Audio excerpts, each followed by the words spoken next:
think much about the cabin when we booked it. It was cheap, a little out of the way, but that was kind of the point. Spring break, no crowds, just 5 of us getting a quiet place in the woods. The photos online made it look decent enough. Old, sure, but livable. Nothing about it screamed, "Don't go here." The first few hours were completely normal. We unpacked, argued over who gets which room, played music too loud, the usual. If anything felt off, we ignored it. Old cabins have a vibe. You expect creaks, dust, that faint musty smell. But this wasn't that. The smell hit sometime after midnight.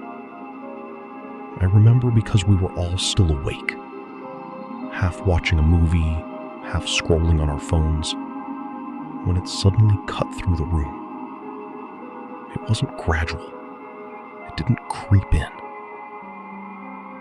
It just appeared. Strong enough to make you sit up. "Something died?" Karin said, covering his nose.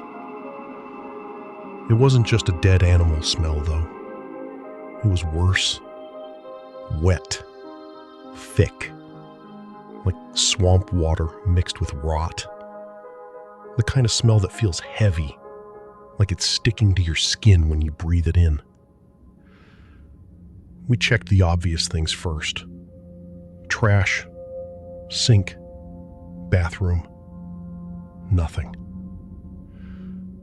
The doors were locked, windows shut tight. No wind, no open vents. And still the smell just hung there, like it had nowhere else to go. It got stronger in the kitchen. That's where we found the footprints. At first, I thought it was just water on the tiles. Maybe someone spilled something earlier and didn't notice. But then Rahul crouched down and said, "Wait, look at this." They were barefoot, clear as anything. You could see the toes, the curve of the foot. Each step left behind in a faint wet outline. Not dripping, not puddled, just damp enough to stand out against the floor. They started near the front door and led inside. Nobody said anything for a few seconds. We were just staring at them, trying to make sense of it. "Okay, who's messing around?" Ankit finally asked. No one answered. Because we all knew. No one had taken off their shoes. Not inside, not outside. And definitely not in that part of the house. We followed the prints slowly.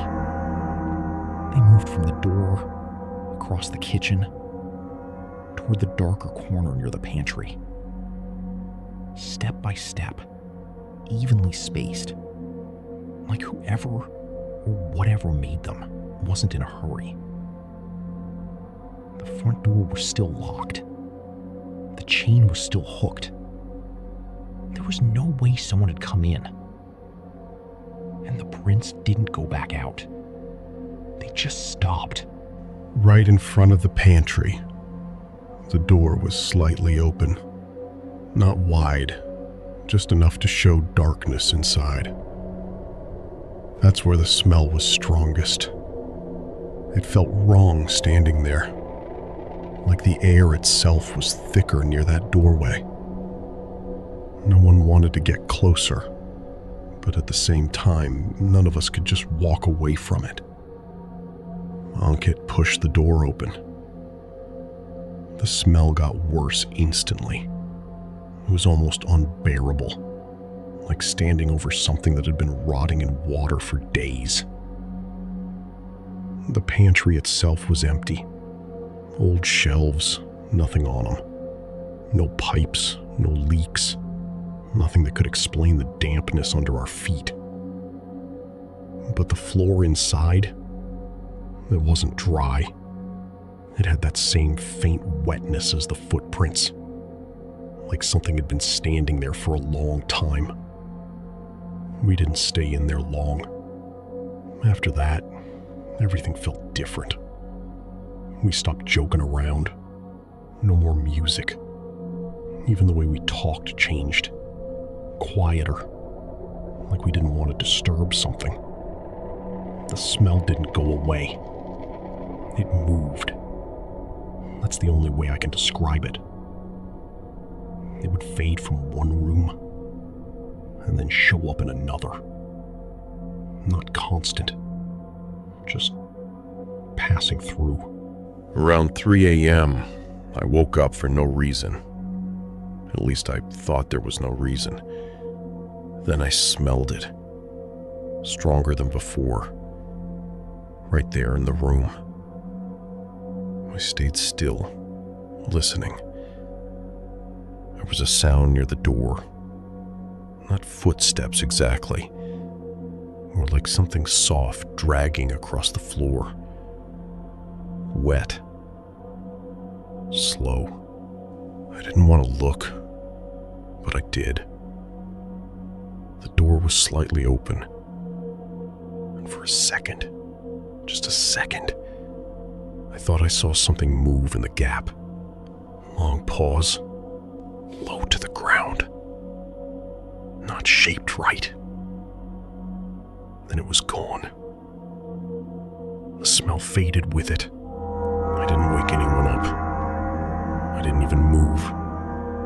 I just lay there until morning, trying to convince myself I imagined it. But when we all got up, no one needed to say anything. We could see it in each other's faces. No one had slept. We packed fast. No breakfast, no cleaning, nothing. Just grabbed our stuff and got out. Before we left, Rahul checked the front door again. Still locked. Chain still in place. But there was something new. Right below the handle, on the inside of the door. Fresh, damp footprints. Bare.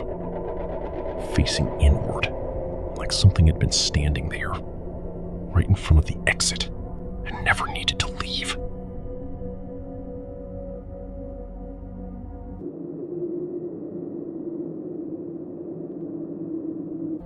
We should have stayed inside. That thought didn't hit me until later. At the time, it just felt like another quiet night. Third night of spring break, same cabin, same group, nothing out of the ordinary. We were sitting on the porch, just talking. The swamp stretched out in front of us, dark, flat, and completely still. You couldn't see the water, only the shapes of trees and the hanging moss. Those roots sticking out of the ground, cypress knees, looked like something trying to push its way up from underneath. It was quiet in a way that didn't feel peaceful. Just empty. Pause. Rahul was in the middle of saying we should leave early the next day when we heard it. A whistle. Faint. Somewhere out there. Short pause. We all stopped talking at the same time. "Did you hear that?" Ankit asked. No one answered. We were all listening. It came again. Not random, not like wind. There was a pattern to it, almost like someone trying to copy a tune they didn't fully know. Probably some bird, Karan said, but he didn't sound sure. Rahul shrugged it off and said again, louder this time, "I said we should leave early tomorrow." We waited a second. Then from the darkness, I said we should leave early tomorrow. A long pause. Same words, same voice, but it didn't sound right.